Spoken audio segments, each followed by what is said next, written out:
My fiancé said, "I need to be added to your home, but I'm not signing a prenuptial agreement." Just 3 months ago, I was a 41-year-old man about to marry the woman of my dreams. Now, I'm sitting alone in our would-be home, staring at the engagement ring she left behind. She had asked me to put her on the deed to my house before the wedding as a sign of trust. I told her I'd think about it. Instead, I hired a private investigator. It turns out her lawyer friend, who was supposed to handle the paperwork, was actually her affair partner. Their plan? Force a sale of my house the moment we were married. I found out just in time and confronted them both with the evidence at her bridal shower. Last year we became engaged, just the two of us at her favorite restaurant. A small proposal. She sobbed, replied, and shared it on social media. Her pals were ecstatic. My companions were cautiously hopeful. Dennis, my friend, was always commenting, "Seems fast, bro." I assumed, however, that he was simply resentful of his own divorce. Then, 3 months ago, wedding preparations were well underway. Over dinner, she drops this bomb. "I have been considering this. I don't feel comfortable signing a prenuptial agreement. You seem to be plotting the dissolution of our marriage." I put my fork down. "We talked about this, Rebecca. I own the house, some investments, and retirement accounts. You have student loans. A prenup protects both of us. But if you really trusted me, you wouldn't need legal documents. Actually," she paused, twirling her wine glass, "I think you should add me to the house deed before the wedding to show you're serious about us being equals." I nearly choked on my water. "Add you to the deed on the house I bought myself. Partners share everything, Tom. If you're not willing to share your life with me, why are we even getting married?" The entitlement in her voice was something new, or maybe I just hadn't noticed it before. "Let me think about it," I said, trying to stay calm. She smiled, reached over, squeezed my hand. "I knew you'd understand. My friend Bradley is a lawyer. He can handle the paperwork. Make it super easy. Bradley." She'd mentioned him before, some lawyer friend from her CrossFit gym who was so helpful with legal advice. Never met the guy, but she brought him up a lot lately. That night something felt off. Really off. Update 1. The next morning, I called my divorce lawyer, Peterson. Good guy. Helped me keep most of my assets in the divorce. Explained the situation. "Tom," he said slowly, "don't add anyone to that deed. In fact, get that house appraised now." "Why?" "Because if she's on the deed and you split, she can force a sale. She'd get half the equity even if she never paid a penny toward it. And this Bradley character handling it. Red flag, my friend. I hired an appraiser that week, told Rebecca I was getting it done for insurance purposes. She seemed weirdly excited about that. The house appraised at $680,000. I'd bought it for $420,000 5 years ago. The market had exploded. That's $260,000 in equity. She'd get just by being on the deed. But here's what made my stomach drop. Rebecca knew the exact appraisal amount before I told her. We were having dinner and she goes, "So the house is worth almost $700 now, huh? We could do so much with that equity." I hadn't told her the number. The appraiser hadn't sent the report yet. Only person who knew was the appraiser. "How do you know that?" She froze for a second. "Oh, you mentioned it." "No, I didn't." "Well, I just assumed houses in this area are all going for that much." BS detector going crazy now.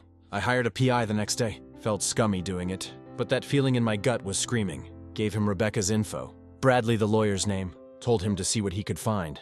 3 days later, he called. "You sitting down? Why?" Bradley Morrison isn't just her lawyer friend. They've been meeting at hotels twice a week for the past 4 months. I have photos. They're explicit. My hands went numb. "Send them." The photos came through.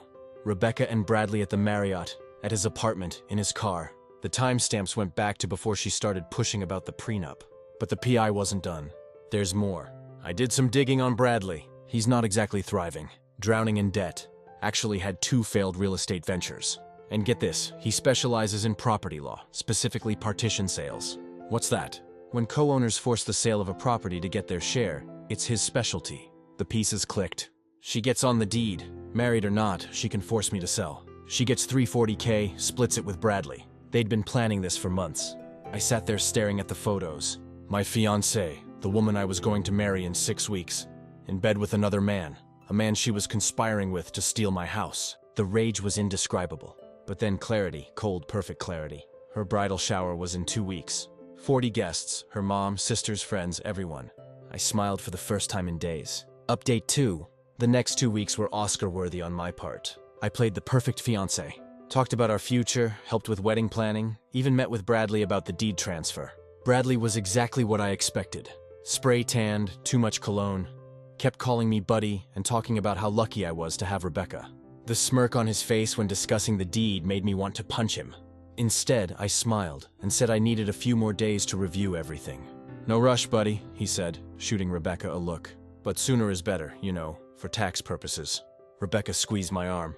"Bradley's just looking out for us, honey." Sure he was. I kept the PI on retainer. Got more photos, videos. They met at Bradley's apartment the day before the bridal shower. The PI got audio of them in Bradley's car. 2 more weeks and we're set. He's completely clueless, laughing. I almost feel bad. Almost. He's sweet, but so boring. Once we get the house sold, we can finally be together for real. How much are we getting again? At least $300K after the sale. Maybe more if the market keeps going up. God, you're brilliant. I learned from the best baby. The sound of kissing. I threw up in my office trash can. The bridal shower was at Rebecca's sister Nicole's house. Big backyard, tent rental, the works. I wasn't supposed to be there. Girls-only event, but I had a delivery to make. Showed up at 2 p.m. peak party time. Could hear the laughter from the street. Rebecca's mom, Janet, answered the door. "Tom, what are you doing here? This is bad luck." "Hi, Janet. I have something important to share with everyone about the wedding." She looked confused, but let me in. The backyard was decorated in white and gold. 40 women, champagne flowing, presents piled high. Rebecca was in the middle wearing a little tiara that said bride to be opening gifts. She saw me and her face went from surprised to annoyed to fake happy in 3 seconds. "Baby, what are you doing here?" I walked to the center of the party. Everyone was staring. "Ladies, I'm sorry to interrupt, but I have something everyone needs to see before the wedding." I pulled out my phone, connected it to Nicole's Bluetooth speaker. She'd given me the password months ago and hit play on the audio from Bradley's car. Rebecca's voice filled the backyard. "I almost feel bad. Almost. He's sweet, but so boring. Once we get the house sold, we can finally be together for real." The silence was deafening. Rebecca's face went white, then red. That's not what it sounds like." I held up the printed photos. Rebecca and Bradley at the hotel. Made sure her mom got a good look. "It's exactly what it sounds like. You've been having an affair with Bradley for 4 months. You two plan to get me to add you to my house deed, then force a sale, split the money, and run off together." Gasps. Someone dropped a champagne glass. Janet started crying. "Rebecca, tell him he's wrong." Rebecca's mask finally slipped. Pure rage. "You hired someone to follow me? You psychopath. That's illegal." "Actually, it's not. And neither is recording 2 people conspiring to commit fraud in a public parking lot." She stood up, wobbling in her heels. "You can't prove anything. Bradley is just a friend helping with legal matters." "Right. Friends who meet at the Marriott every Tuesday and Thursday. Friends who discuss stealing $300 from me." Her sister Nicole looked disgusted. "Becca, what the hell?" "Shut up, Nicole. You wouldn't understand. Tom's loaded. He can afford it. That house is half mine anyway. I've been living there for 8 months, I said calmly. Paying 0 rent, 0 utilities, contributing nothing while planning to rob me. Her cousin stood up. "I think you should leave, Tom. I'm going." But first, I pulled out a manila envelope, handed it to Rebecca. "You've been served. Eviction notice. You have 30 days to get out of my house. Your belongings are already packed. Dennis and Mike are loading them into a truck as we speak. You can pick them up at the storage unit on Riverside. First month's paid. After that, it's on you." She lunged at me. "You can't kick me out. We're engaged." Her mom and sister had to hold her back. "Not anymore," I said, staying calm.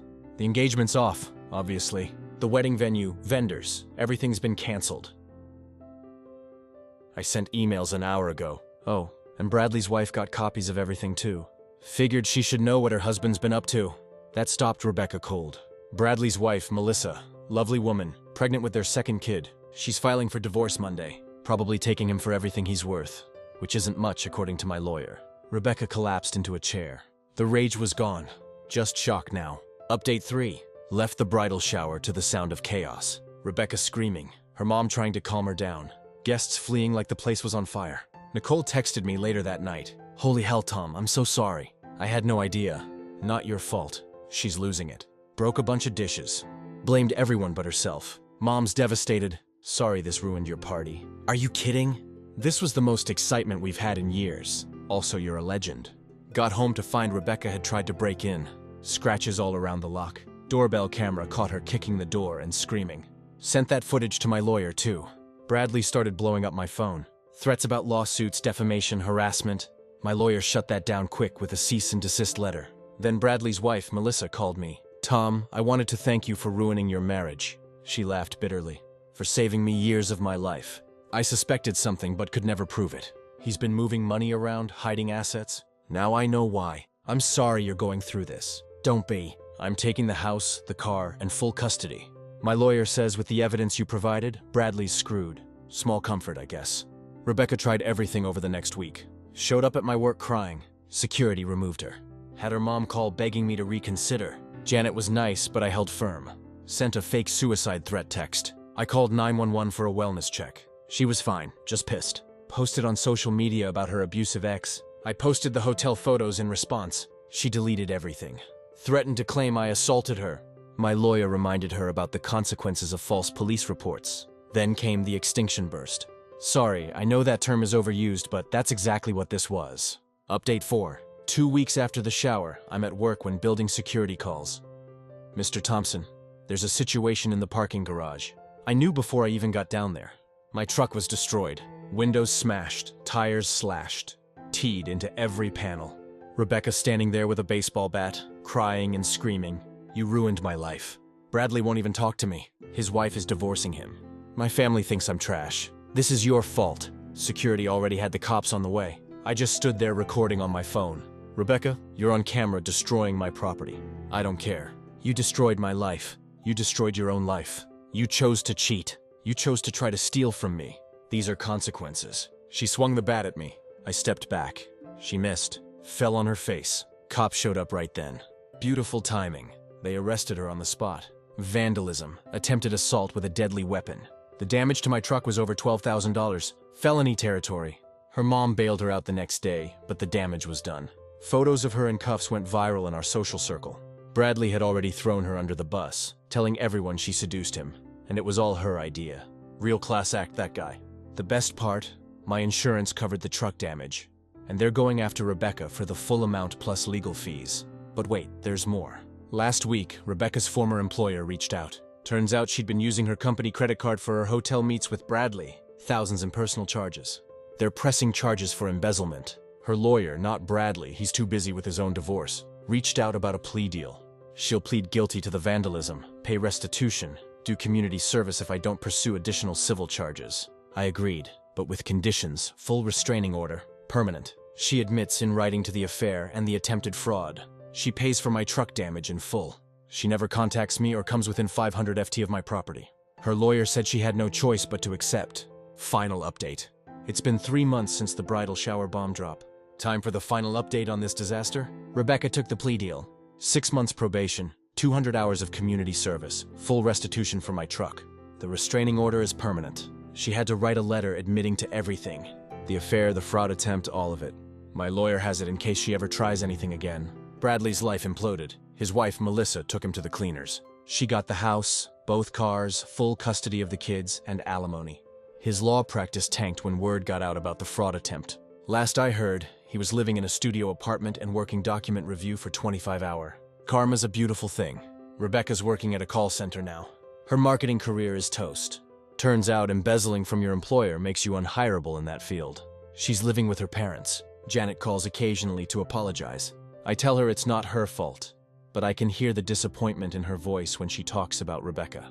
Nicole and I actually became friends through this. She checks in every couple weeks. Says Rebecca still blames everyone but herself. Still thinks I overreacted and ruined her life over a mistake. No accountability whatsoever. Found out some interesting backstory from Nicole. This wasn't Rebecca's first rodeo.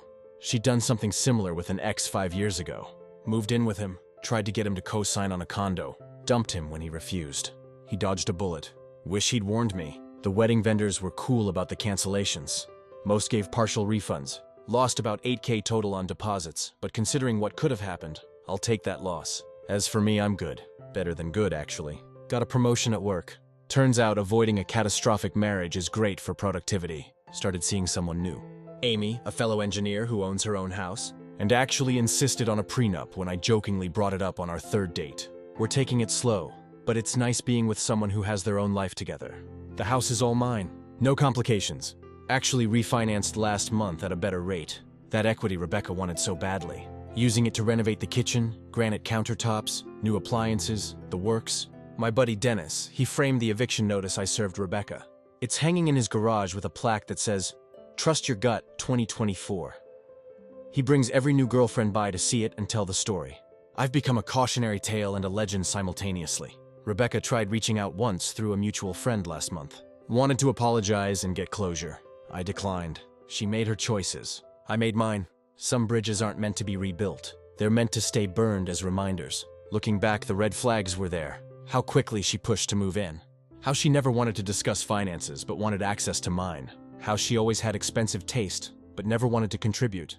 How this Bradley guy suddenly appeared once marriage was on the table. How she went from I love you to give me half your house in record time.